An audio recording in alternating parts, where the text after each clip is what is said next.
Hello students, कैसे हो आप सब। तो चलिए आज हम स्टार्ट करेंगे इन्वर्स प्रोपोर्शन। तो इसके पहले प्रैक्टिस सेट जो 37 है ये हमने कंप्लीट कर दिया है। पूरा डिटेल में मैंने एक्सप्लेन किया हुआ है, सारे सम्स भी हमने सॉल्व किए हुए हैं। तो आज हम स्टार्ट करेंगे इन्वर्स प्रोपोर्शन। तो हमने अभी जो प्रीवियस प्रैक्टिस सेट 37 देखा, इसमें क्या था, डायरेक्ट प्रोपोर्शन था। इसमें क्या होता था, दोनों साइड एक साथ में इंक्रीज होते थे। लेकिन यहाँ पर क्या होगा, एक इंक्रीज होगा तो दूसरा डिक्रीज होने वाला है, मतलब एक बढ़ेगा तो दूसरा कम होगा। तो इसके लिए ना यहाँ पर एक बहुत अच्छा एग्जाम्पल दिया हुआ है और इस एग्जाम्पल से आप लोग एकदम इजीली समझ जाओगे। तो यहाँ पर ऐसे दिया हुआ है कि एक गड्ढा निकालना है और उसके लिए ना यहाँ पे वॉलंटियर्स 50 दिए हुए हैं और 90 फीट्स का ये करना है, ठीक है। तो यहाँ पर दिया हुआ है, some volunteers have gathered to dig 90 feets for a tree plantation. मतलब उनको 90 खड्डे निकालने हैं। देखो यहाँ पे दिखाई दे रहे हैं, तो 90 निकालने हैं, वो उतने ही रहेंगे। लेकिन वॉलंटियर 15 दिए हुए हैं। सपोज अगर वॉलंटियर ज़्यादा हो गए तो क्या होगा, काम जल्दी कंप्लीट होगा, या वॉलंटियर कम हो गए तो काम और स्लो होगा। मतलब ये जो 90 फीट्स है ये करने का काम, अगर बच्चे ज़्यादा है तो जल्दी कंप्लीट होगा, बच्चे कम हो गए तो क्या होगा, ज़्यादा टाइम लगेगा। तो ये हम कैसे फाइंड करेंगे, तो 15 1 जा 15, 15 6 जा 90, तो इसके लिए 6 डेज में वो लोग कंप्लीट करेंगे, ऐसा दिया हुआ है। लेकिन समझो 10 वॉलंटियर्स है तो क्या होगा, 10 1 जा 10, 10 9 जा 90, तो 9 डेज लगेंगे। मतलब यहाँ पर ऐसे हो रहा है कि एक डिक्रीज हो रहा है तो दूसरा इंक्रीज होगा। If the numbers of volunteers decreases, more days are required. And if the numbers of volunteer increase, मतलब volunteer increase हो गए तो fewer days, मतलब कम days में ये काम complete होगा, required for the job मतलब काम। तो however, the product of the numbers of the days and the numbers of volunteers remain constant. यहाँ पर क्या होगा, उसका जो प्रोडक्ट है वो कांस्टेंट रहेगा। मतलब 90 फीट्स ही वो लोग बनाने वाले हैं, खड्डे कम ज़्यादा नहीं करने वाले हैं, वो सेम रहेंगे। सिर्फ यहाँ पर वॉलंटियर्स कम ज़्यादा हो रहे हैं। We say that these numbers are in inverse proportion. तो इसे हम कहेंगे इनवर्स प्रोपोर्शन। तो यहाँ पर ना एक और एग्जाम्पल दिया हुआ है और ये एग्जाम्पल्स बहुत इंपॉर्टेंट होते हैं क्योंकि इसमें फिल इन द ब्लैंक्स के लिए आपको आ सकते हैं एग्जाम में। Suppose Sudha has to solve 48 problems, मतलब उसे मैथ्स के समझो 48 प्रॉब्लम सॉल्व करने हैं in a problem set. If she solve 1 problem every day, अगर हर दिन में एक ही प्रॉब्लम सॉल्व करेगी तो 48 डेज में 48 सम्स हो जाएंगे ना उसके। So she will need 48 days, कितने डेज लगेंगे, 48 to complete the set. But if she solve 8 problems every day, अगर हर दिन 8 प्रॉब्लम सॉल्व करेगी तो फिर 8 6 जा 48 होगा। तो यहाँ पर 48 डिवाइडेड बाय 8 कर देना है, इज इक्वल टू 8 1 जा 8, 8 6 जा 48, तो 6 आ गया। फिर कितने दिन में वो कंप्लीट करेगी, 6 डेज में। But if she solve 12 problems a day, लेकिन और उसने हार्ड वर्क कर दिया है, हर दिन में 12 सम सॉल्व किए, तो फिर उसको सिर्फ 4 डेज लगेंगे। तो यहाँ पर क्या हो रहा है, सम्स तो 48 ही रहे ना, वो कम ज़्यादा नहीं हो रहे हैं। तो यहाँ पर डेज कम ज़्यादा हो रहे हैं। जैसे जैसे वो सम्स ज़्यादा करना स्टार्ट करेगी, डेज कम लगेंगे। तो ये क्या हो गया, the numbers of problem solve in a day and the numbers of days needed are in inverse proportion. तो एक इंक्रीज हो रहा है, दूसरा डिक्रीज हो रहा है। नंबर ऑफ डेज इंक्रीज हो रहे हैं तो प्रॉब्लम सेट उसने सॉल्व करना इंक्रीज कर दिया तो डेज डिक्रीज हो रहे हैं। लेकिन एक ही सम सॉल्व किया तो 48 डेज लगेंगे, डे इंक्रीज हो जाएगा। मतलब यहाँ पर एक इन्वर्स हो रहा है कि एक ऊपर जा रहा है, दूसरा नीचे आ रहा है। दैट मीन्स ये इन्वर्स प्रोपोर्शन है। So that product is constant. Product मतलब क्या, तो ये जो 48 प्रॉब्लम दिए हैं ना वो सेम रहेंगे, वो कम ज़्यादा नहीं होने वाले हैं। ओके, यहाँ पे दिया है, दस नोट दैट 8 6 जा 48, 12 4 जा 48 एंड 48 1 जा आल्सो 48। बच्चों को यही समझ में नहीं आता है कि अगर टीचर यहाँ पे इज इक्वल दिया है तो क्या करना है। तो यहाँ पर लोग ने दिखाया है 8 6 ज़ा 48, 12 4 ज़ा 48 एंड 48 1 ज़ा 48। ओके, तो आप लोग कंफ्यूज मत रहो इसमें, क्योंकि ये मुझे भी ना बच्चे ऐसा पूछते हैं कि ये कैसे आता है। तो चलो अभी यहाँ पर एग्जाम्पल दिया है, ये सॉल्व करके दिखाया हुआ है और ये आप लोग एक बार समझ लोगे सॉल्व कैसे करना है। Simply you can solve each and every sum from this practice set.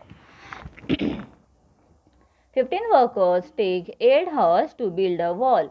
अब एक वॉल बिल्ड करना है, वॉल मतलब एक बड़ा सा दीवार बनाना है। तो उसके लिए 15 वर्कर्स, देखो 15 अभी यहाँ पे वर्ड में दे दिया है, तो 15 वर्कर्स को 8 hours लगते हैं, 8 घंटे लगेंगे। So how many hours will 12 workers need to build the same wall. Same wall दिया हुआ है, वो प्रोडक्ट कांस्टेंट है, वॉल जो है वो सेम है, लेकिन यहाँ पर अभी वर्कर्स मतलब लेबर्स बढ़ गए हैं। तो अभी इसमें क्या होगा, ये इनवर्स प्रोपोर्शन का हमारा एग्जाम्पल है। तो इसके लिए हमें लिखना है दिस इज इनवर्स प्रोपोर्शन। फिर हम सॉल्व करेंगे। Suppose 12 workers take x hours, तो हम लोग समझेंगे कि 12 वर्कर्स को x hours लगेंगे। तो 15 workers take 8 hours, 12 workers take x hours, ऐसे हमें लिखना है।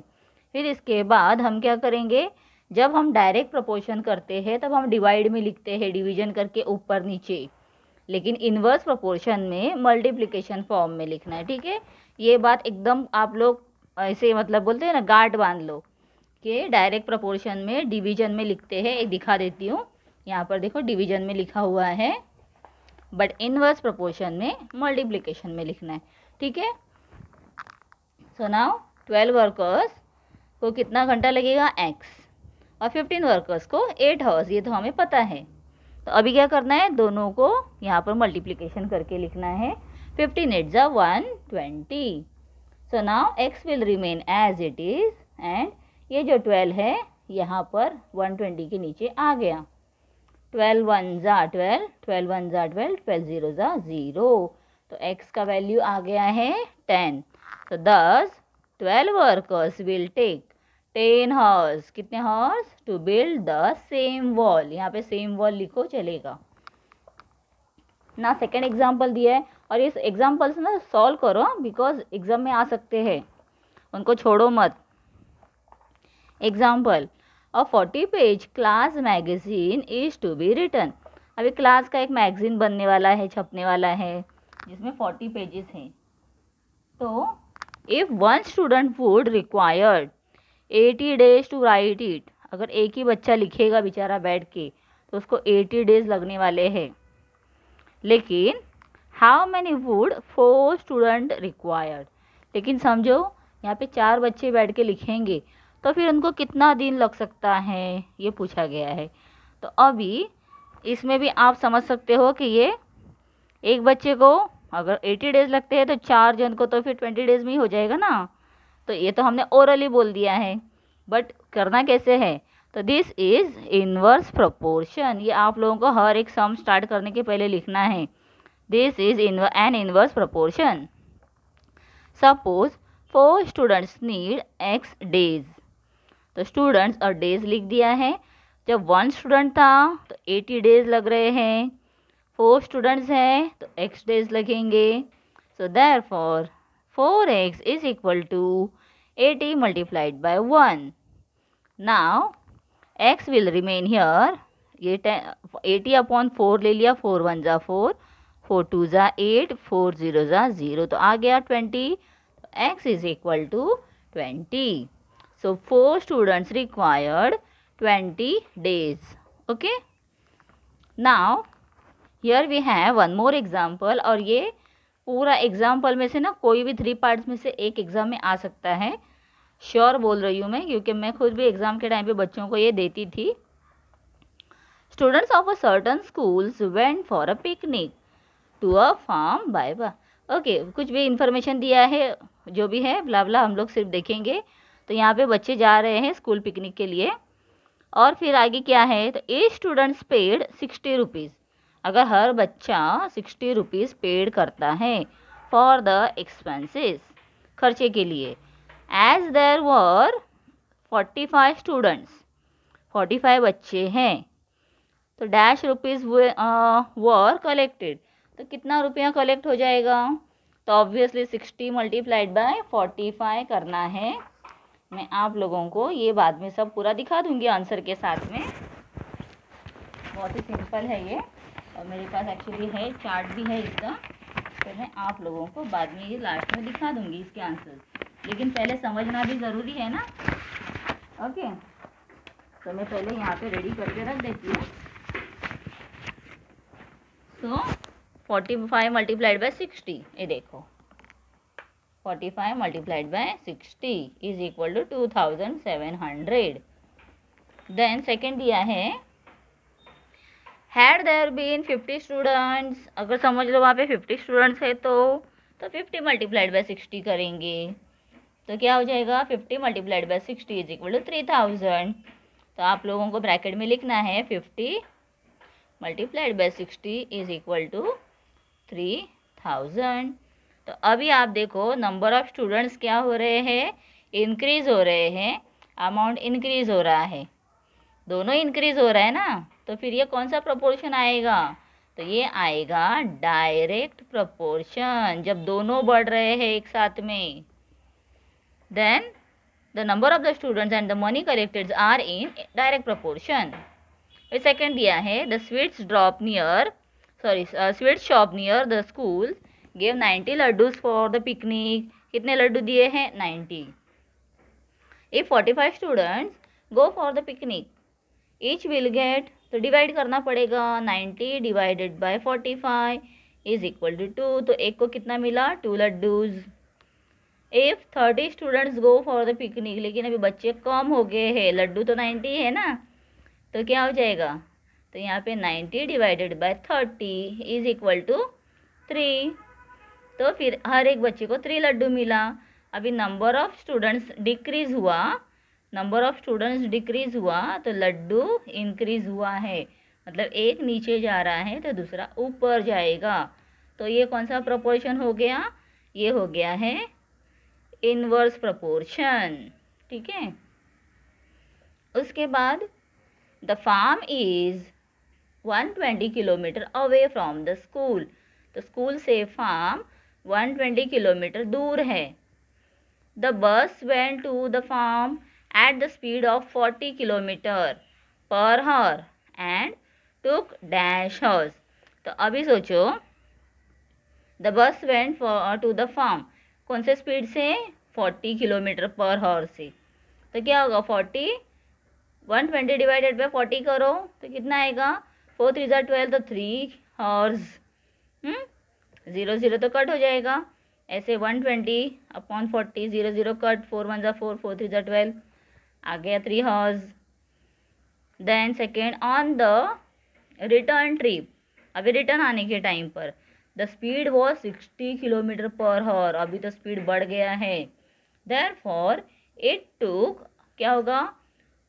डिस्टेंस तो सेम है ना स्कूल से, वो तो कम नहीं होने वाला है, और किलोमीटर बढ़ गया है, तो यहाँ पर 0 0 कट, 6 1 6, 6 2 12, तो 2 किलोमीटर 2 हॉर्स यहाँ पर लगेंगे। मतलब पहले 3 घंटे लगे जाने के लिए, लेकिन अभी स्पीड बढ़ गई है तो 2 घंटा लगा, मतलब स्पीड बढ़ गई है तो टाइम कम हो गया है। फिर कौन सा प्रोपोर्शन हुआ? ये इनवर्स। ठीक है, ये आप लोग एक बार समझोगे तो आपको कोई भी क्योंकि एग्ज़ाम में लिख कर देते नहीं है कि ये इनवर्स है या डायरेक्ट है, you have to identify that. अभी 4th एग्जाम्पल दिया हुआ है the farmer picked 180 bows from his tree. कितने बोज निकाले हैं उसने? 180 bows. He gave them equally to 45 students, उसने 45 स्टूडेंट्स को दिए। Each student got dash bows, तो 180 डिवाइडेड बाय 45 करो तो क्या आएगा? 45 1 जा 45, 4 जा 120 आएगा, तो 4 बोर एक को मिलेगा।